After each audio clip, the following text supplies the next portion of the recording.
Welcome everybody to the 2021-2022 free agency. We're here now and moves are happening. Now what are these moves? I'm about to explain it to you because there's a lot of things going on right now and I wanted to just give you a quick little update. Of course we're going to do a more breakdown detail in our podcast, but I wanted to explain to you what's going on right now in MLB. So right now for the next 4 days, players and teams have the option to flex the player option or the club option. Now what does that mean? A player has a chance to either come back to his team or opt out of the contract and vice versa for the team. So who are these players and what's happening? Well, let's take a look. So some players who've already opted out of their contract and are hitting the free agent market are Kikuchi on the Seattle Mariners, the starting pitcher.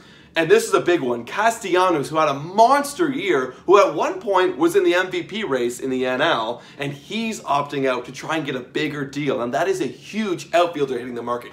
He's going to be the biggest. Now, some clubs that have denied their team options are McCutchen and Herrera on the Philadelphia Phillies. So this might be a little bit interesting. Maybe a sneaky little outfield ad for McCutchen. Who knows? Now, this one I find really interesting. The players who have exercised their options. These first two, pretty standard. Jerks and Profar is up exercising his player option for San Diego. That makes sense. He's a good utility piece guy and sometimes bats on top of the lineup. Likes it there. They have a chance to maybe bounce back this year. Jackie Bradley Jr. on the Brewers makes sense again. They have a chance. They're right there. They're close. Good defensive outfielder. But this one I think is pretty funny and controversial in a way where Bauer, of course, as expected, is going to decline his opt-out option and stay with the Dodgers next year for $32 million. Now, for me, I haven't heard a word on whether he's planning to play, what's going on in his legal issues.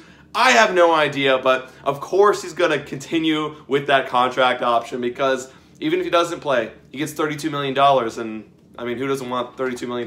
So that's all the updates that we have right now for player options and team options. As well, guys, there's going to be a deadline this Sunday at 4 p.m. for teams to give players qualifying offers. Now, we have a few Blue Jays hitting the market, so there might be some qualifying offers there, of course. So we'll give you guys all the updates as we go along through this free agency. But let me know in the comments down below, what do you think is going to happen? Who's going to opt out? Who's going to opt in? I don't know. And as always, go Jays, go.